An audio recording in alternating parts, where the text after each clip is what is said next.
Voilà tout ce que vous devez savoir sur le Galaxy Z Flip 5 de Samsung pour bien l'utiliser. Fonctionnalités, hacks, astuces cachées, on y va. Ce que j'adore avec le nouveau Galaxy Z Flip 5, c'est qu'on a un plus grand écran. Autant avant, on avait un écran qui était quand même plutôt sympa, ça avait augmenté par rapport à ce qu'on avait avant. Mais pour autant, il manquait encore des choses. Avec le Z Flip 5, on arrive vraiment sur un grand écran utile qui sert vraiment pour le coup à quelque chose et qui permet d'aller beaucoup plus loin. Donc ça, c'est vraiment super cool. On passe quand même d'un écran de 1,9 pouces à un écran de 3,4 pouces. Alors vous allez voir que cet écran de 3,4 pouces, il est loin d'être ridicule. Très joli dalle Super AMOLED que nous a fait Samsung ici. Et si on regarde par rapport à ce qui est sorti cette année, eh bien 2023, c'est l'année des plus grands écrans sur les smartphones qui se plient format Z Flip. C'est Oppo qui a ouvert le bal avec son Find N de Flip, mais ils avaient un écran vertical avec une partie sur le côté qui servait globalement à rien. Motorola aussi avec son Razr 40 Ultra qui était vraiment top, et qui est d'ailleurs toujours vraiment top, et qui eux par contre occupent tout l'écran, également au niveau des parties caméra, ce que Samsung ne fait pas. Samsung s'arrête juste au-dessus des caméras, ce qui donne une espèce de petite encoche, petit creuset en bas qui globalement va pas être du plus bel effet. C'est pas mal, mais c'est pas complètement parfait. Justement, j'ai une astuce si vous n'aimez pas cette espèce de petite encoche, petit creuset, je sais pas comment l'appeler, qu'on va avoir en bas sur le Galaxy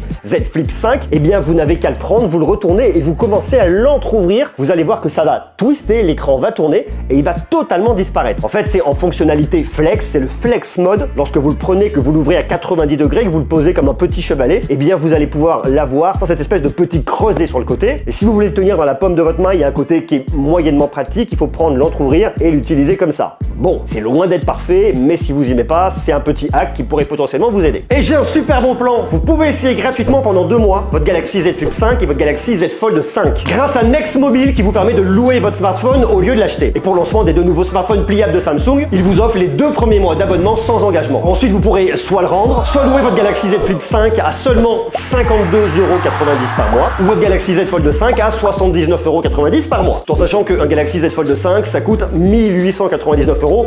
Des fois, cette somme est un petit peu dure à bien sortir, donc le louer, ça peut aussi être une belle alternative. Et avec Next Mobile, vous changez pour le modèle supérieur au bout de 12 mois, sans frais ni hausse de mensualité. Vous passez par exemple du Z Flip 4 au Z Flip 5, du Z Flip 5 au Z Flip 6 qui devrait sortir l'année prochaine. Vous avez en plus une tranquillité d'esprit avec l'assurance vol et casse incluse, surtout quand vous sachez que le coût de réparation d'écran peut monter jusqu'à 600 €. Et ils ont également un modèle éco-responsable puisqu'ils reconditionnent les smartphones qu'ils ont loués en neuf afin de leur donner une nouvelle vie. Tout ça géré en France en circuit court. Et vous avez un code promo exclusif de 20 € valable sur tout le site de Next Mobile afin de découvrir et de tester leur service. Et merci à Next Mobile d'avoir sponsorisé cette vidéo. Cet écran d'accueil, il est juste cool parce qu'il peut afficher beaucoup plus de choses. Il existe des tonnes d'écrans qu'on peut venir choisir directement dans les paramètres de votre Galaxy Z Flip 5. Vous ouvrez le smartphone, vous allez dans le menu, vous choisissez celui qui vous plaît. Ce qui est cool, c'est que vous pouvez avoir un truc soit très épuré avec juste quelque chose de très visuel et les notifications qui s'affichent, soit aller beaucoup plus loin, avoir votre niveau de batterie, la météo, la date, l'heure, bref, avoir plein d'infos sur cet écran d'accueil. Vous avez même un raccourci pour lancer l'appareil photo. Et petite astuce qui est super cool lorsque vous voulez venir le changer sans rentrer dans les paramètres intérieurs, eh bien vous faites un appui long sur votre écran d'accueil. Vous allez donc avoir plein d'autres écrans que vous allez pouvoir venir faire défiler,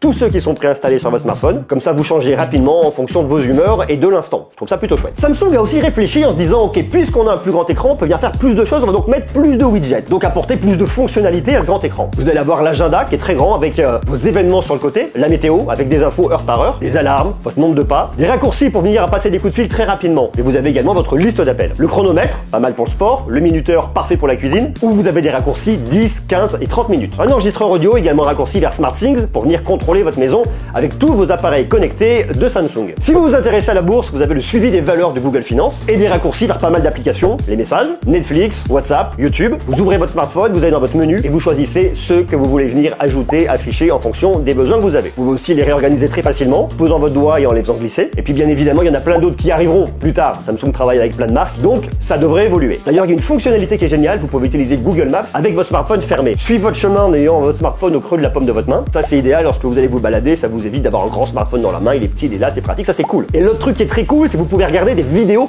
écran fermé. Vous ouvrez YouTube, vous naviguez, vous choisissez votre vidéo, vous la regardez très facilement. La même chose avec Netflix. Seul truc que je regrette ici, c'est que ils n'ont pas intégré de partenariat avec Spotify, ce que fait Motorola, mais ce que eux ne font pas. Donc vous n'allez pas pouvoir avoir votre application Spotify sur votre écran d'accueil. Ça c'est quand même relativement ballot. Par contre, truc qui est quand même pas mal, c'est que vous avez le player Samsung, donc à minima on aura quand même quelques contrôles. À noter que vous avez non plus ni TikTok ni Instagram. Il va falloir bosser là-dessus Samsung. Comme je vous le disais, vous avez plein de widgets. Et bien il y a une façon de tous les afficher très rapidement pour éviter de les faire défiler les uns après les autres, Hein, si vous voulez aller à celui de la fin 1, 2, 3, 4, on avance. Non, c'est relou. Vous prenez votre smartphone avec l'écran externe, vous êtes sur l'écran d'accueil, et bien vous posez deux doigts et vous venez les pincer. Ça vous permettra d'afficher tous vos widgets qui sont actifs et vous aurez plus qu'à sélectionner celui que vous voulez pour l'afficher et l'utiliser très facilement. Ça, c'est la force de l'OS de Samsung avec ici One UI 5.1.1. Comme on commence à se rapprocher d'une expérience de smartphone un peu classique sur cet écran externe, Samsung est venu rajouter de nouvelles fonctionnalités. Vous glissez votre doigt du haut vers le bas et vous allez ouvrir un menu avec plein de raccourcis. Vous avez accès au Wi-Fi, au Bluetooth, le mode avion, la torche et plein d'autres encore. Si vous swipez de la gauche vers la droite, vous allez avoir toutes vos notifications, les SMS, les appels et compagnie. Et si vous regardez bien en bas de l'écran, dans cette espèce de petit creuset, eh bien vous avez une petite barre. Et bien lorsque vous utilisez votre smartphone, vous êtes sur vos widgets dans votre agenda et que sais-je encore, eh bien vous n'avez qu'à faire un petit swipe up vers le haut et vous retournez sur l'écran d'accueil. Pour dire qu'ici l'expérience va quand même vachement plus loin par rapport à ce qu'on avait l'année dernière. Ils ont aussi vachement bien bossé au niveau des photos et vidéos. C'était déjà mieux ce qu'on avait l'année dernière sur le Z Flip 4 versus le Z Flip, mais on voyait globalement pas grand chose, on avait un petit aperçu, c'était pas ouf.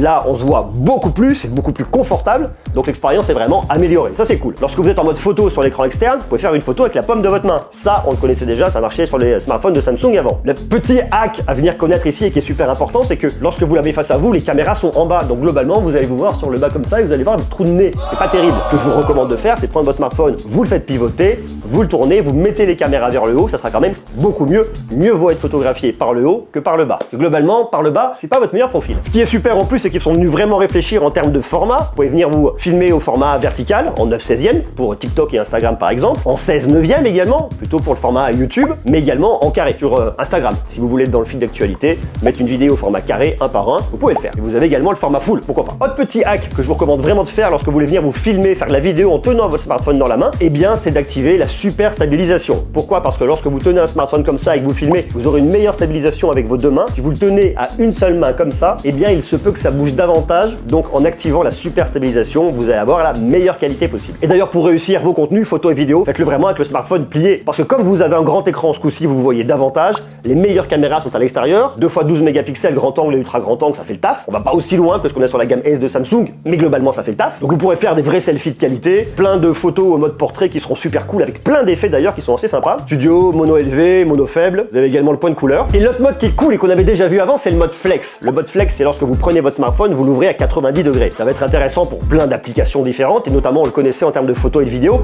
Je vous recommande pas nécessairement aujourd'hui de venir l'utiliser en mode photo vidéo si vous voulez venir vous filmer ou vous prendre en photo avec la caméra intérieure. Caméra de 10 mégapixels, ça sera pas la meilleure par rapport aux deux qu'on aura à l'extérieur. Donc vous voulez plier votre smartphone à 90 degrés, vous passez donc en mode flex et lorsque vous voulez venir vous filmer, vous utilisez l'écran externe pour vous regarder. Ça sert de trépied en fait ce mode flex. Et si par contre vous voulez venir soit filmer quelqu'un, soit photographier quelqu'un, eh bien vous utilisez le mode flex, vous le posez, c'est stabilisé, c'est pratique. Surtout vous activez l'écran externe pour que la personne que vous shootez, elle puisse se voir. Ça lui permet de voir si la pose est bonne, si le cadre est beau, si le sourire est bright. Bref, c'est plutôt sympa. Et l'autre truc qui est cool, c'est qu'ils sont vraiment venus améliorer la qualité des photos, notamment en basse luminosité, grâce au Snapdragon 8 Gen 2 qui est très cool en conditions de faible luminosité. Ça c'est chouette. Et d'ailleurs, petit hack, petite astuce, le seul vrai usage que vous allez avoir de cette caméra intérieure de 10 mégapixels, c'est lorsque vous faites un call sur Zoom par exemple, vous êtes en train de faire un live et que vous avez besoin de regarder votre chat, et bien là, vous pliez votre smartphone, vous mettez du multitâche et en avant Guingamp. Autre astuce qui est très cool, grâce à ce grand écran, vous pouvez venir taper vos SMS directement. Vous avez un clavier AZERTY, alors vous allez voir que le clavier prend beaucoup de place sur l'écran externe, mais pour autant vous avez un confort pour venir taper dessus, vous trouvez très facilement vos touches, donc ça c'est chouette. Il y a un truc qui a changé par rapport aux autres modèles, c'est que la charnière est différente. On a une charnière goutte d'eau qui permet de vraiment venir le coller de tous les côtés lorsqu'il est fermé, alors qu'avant, eh bien vous aviez un petit jour au niveau de la charnière sur le haut. Par contre, je vous le dis directement, il n'y a pas de changement au niveau de la sensation de pliure. On la sent quand même, mais on arrive à l'oublier en venant l'utiliser régulièrement. Donc bon, pour moi, c'est pas réellement un problème. En plus de ça, cet écran intérieur de 6,7 pouces Dynamic AMOLED 2X est super cool pour venir regarder des films, des séries. Autant on peut regarder sur l'écran extérieur, autant la meilleure expérience se fera à l'intérieur avec votre grand écran. C'est un super smartphone qui est disponible en graphite, lavande, crème et verre d'eau. Mais tout en sachant que vous avez des couleurs exclusives sur Samsung.com, je vous mets un lien en bas dans la description, en jaune, argent, cobalt et en vert. Le Galaxy Z Flip 5 coûte quand même 1199 € en version 256 Go de stockage et 1339 € en version 512 Go de stockage. Mais soyez rassurés, ce qui est cool, c'est que si vous l'achetez au moment des précommandes, eh bien Samsung va doubler votre stockage, donc vous aurez le 512 au prix du 256. Et en plus de ça, il rajoute 100 € de bonus repris sur votre ancien smartphone. D'ailleurs, allez voir cette vidéo, jetez un coup d'œil parce que vous allez voir les dernières technologies d'écran de Samsung qui vont arriver dans vos smartphones plus tard, peut-être dans quelques années. Ça va potentiellement changer la face de vos smartphones et peut-être même des Galaxy Z Flip. Allez savoir. Mais ne vous inquiétez pas, je vous tiendrai au courant.